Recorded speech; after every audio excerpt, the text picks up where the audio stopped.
umaga sa inyo guys. Magandang umaga sa inyo mga kalapok. Bibigay ako ng isang tips no kung paano malaman kung babae o lalaki ang isang kalapate.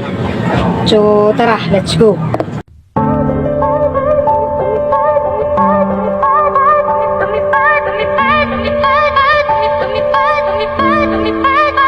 Tapos na ako sa sundalo, sa kalapate naman ayoko talagang isulat pag ganito ang laman. Baka isipin pa nila sa kabila ng lahat humihingi ng simpatsya para lang makaangat. May kalapating nag-alaga sa akin simulat sa pool. Napakaliit ko pa nun, mas maliit pa kay Dago. Dalas na mag-isa kaya naging matatag. Iniisip ko na lang na babalik siya agad. Dinadalasan ng dasal para lalong marinig. Pengi ng jacket Kuya Willie sa gabing malamig.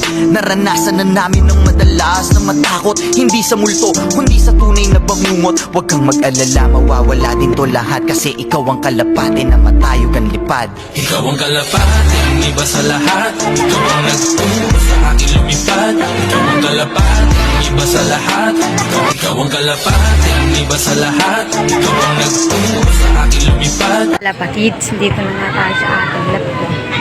So kaya ako to ginawa to no? Kasi marami nagtatanong kung paano nga daw malaman kung babae o lalaki ang isang kalapate.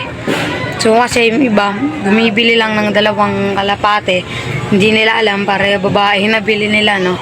Basta pagpaparisin lang no. So kaya pag-uusapan natin, let's go. So kukuha nga pala ako ng isang example no, ay dalawa. Tara na. Example lang nga tayo ng babae no. So ayan. At mapapansin nyo sa babae, medyo maliit yung ulo niya, no? At yung kanyang pangangatawan, no? Ay, no? Maliit yung kanyang pangangatawan. At yung ulo medyo maliit, no? Kukuha nga tayo ng example ng lalaki, no? Example ng lalaki, no?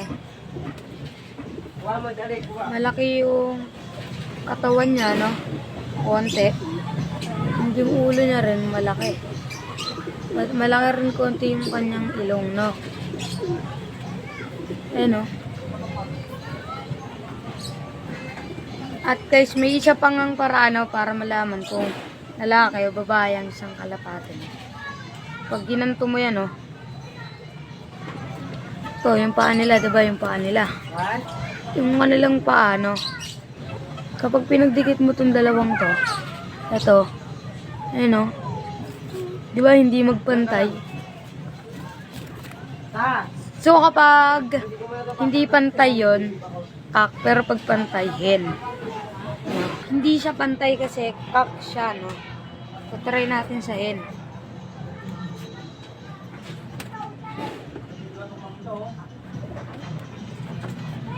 Kung nga kinuha ko ulit yung hen. Ayun yung hen. So, try natin yun, no?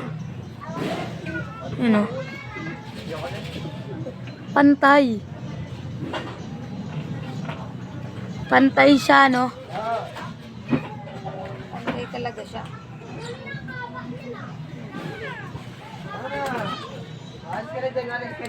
Kalapatid sila. Alam mo na, no, saglit lang ng video na.